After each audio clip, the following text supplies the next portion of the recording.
people got tired of having to do that themselves. Now, I've not been around a lot of sheep, but I have seen them. When I took my tour of the Holy Land, there were still, herds of sheep being driven from one place to the other, crossing the road where our bus had to stop and wait for them and everything. And they really do just want to go every which way. They have no sense of, we need to stick together and be in this thing, as a group. One wants to go this way, one wants to go that way, one wants to go back that way. And so shepherds are just running around all over the place, keeping them herded together. So, since I've had Brinkley, my image, my perception of what a shepherd does has changed dramatically. I don't think they had much time to lean up against a tree and play their harp. They were probably running around all over the place like crazy, trying to keep the sheep together. So when we have this vision or this language of God being our shepherd, or Jesus being the good shepherd, I start having this totally different idea of how God is shepherding us. He's not sitting up against a rock. He's running around like crazy, I think. And there's other language in the 23rd Psalm that I think supports this. Look at the very next verse. He makes me lie down in green pastures. He causes me to. This brings to my mind an image of trying to put a child down for a nap who doesn't want to go. Right? And you know what they're doing? They're like grabbing a hold of the furniture. No! They're dragging them and they're pulling them up the stairs and putting them in bed. And after that big fight, you finally go down and maybe sit down with your coffee, and 2 minutes later you see them peeking around the corner at you again, right?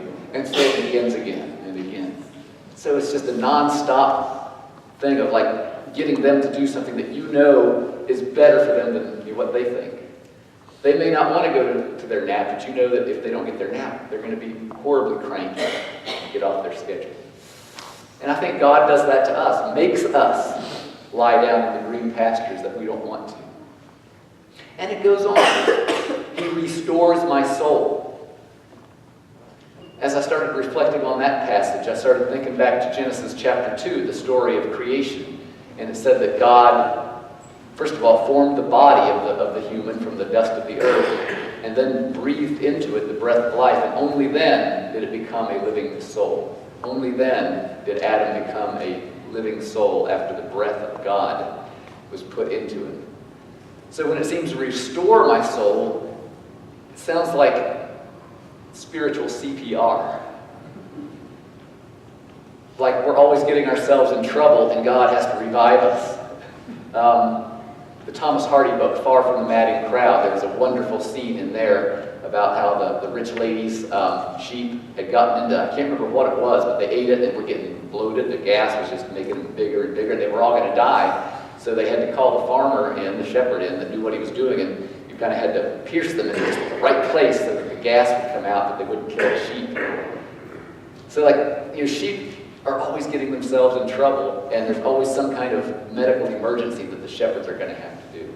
So when it talks about restoring our soul, it's almost like we've killed ourselves, and God is bringing us back with divine CPR. And we know that could cause cracked ribs and everything, right? So not pleasant, not really a pleasant image that we might want it to be, but very necessary. And then it continues. Though I walk through the valley of the shadow of death, I will fear no evil, because your rod and your staff comfort me. Really? A rod and a staff bringing comfort? What do rods and staffs, what are they used for? Prodding you along, or maybe, smacking you up against the backside to get you to go when you don't want to. How's that comfort, except that we know that, again, God is doing what is better for us than we can even imagine. So I hope I haven't destroyed anyone's wonderful image of the 23rd Psalm, because I think that there's two wonderful truths that we can take from this, maybe looking at it a little bit differently. One, let's face it, in reality, in life, how often are we just able to sit back and relax? Not really a whole lot. Life is coming at us at 100 miles an hour. Life just doesn't stop. And it seems just so much, almost overwhelming at times. And now with this kind of renewed perception of God shepherding us, of God leading us to the right path and down the right ways towards the right goal, we can take comfort in the fact that God is with us in the midst of all of the craziness, and that He, like Brinkley, can run circles around anything we could ever try to do. So no matter how far off track we get, He's going to be there to bring us back.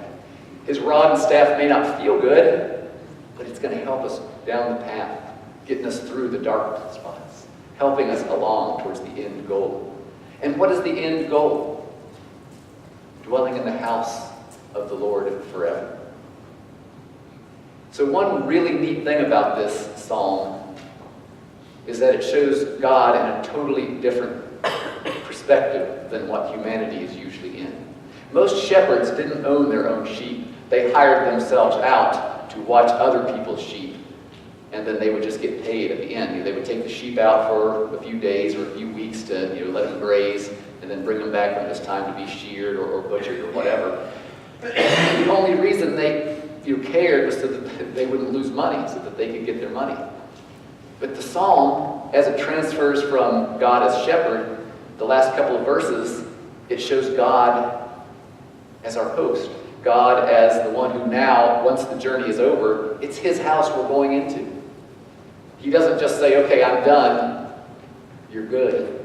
No, when the journey is over, after He's done all of the shepherding, all of the providing the rod and the staff, all of the making us lie down in green pastures, all of the restoration of our souls, we're now at His banquet table in His house. So as we continue this Lenten journey, as we continue this journey of faith, no matter what time of the year it is, whenever you hear the 23rd Psalm, again, I hope I haven't ruined it for you completely, but I hope that it'll actually be even more meaningful for you. Because as life gets hectic, as we do walk down what seems like the valley of the shadow of death, as we do seem to be put in positions that we may not even think is best for us, remember the 23rd Psalm in this new way. That God, no matter how out of control our life can seem, God is always there somewhere. He's running around there somewhere, keeping us back in line. And He knows even better than we do what's good for us. And then finally, at the end of the journey, whenever that may be, however that may be, it's going to be God's house. Because as it says in the last verse, surely goodness and mercy will follow me. But that word is not just follow, it's like pursue. God's goodness and mercy are pursuing us no matter where we're going. We can't get away from it. It's like a high-speed police chase. They're always going to be there. There's no getting away from God's goodness and mercy. So no matter how far from God we may feel, no matter how out of control our lives may be, no matter how despairing certain situations may be, let the 23rd Psalm, in this new way of thinking about it, bring even more peace and comfort, knowing that God is somewhere out there shepherding us, moving us down the right way to that final destination. And that final destination is no other than His own house and His own banquet table for all eternity. Amen.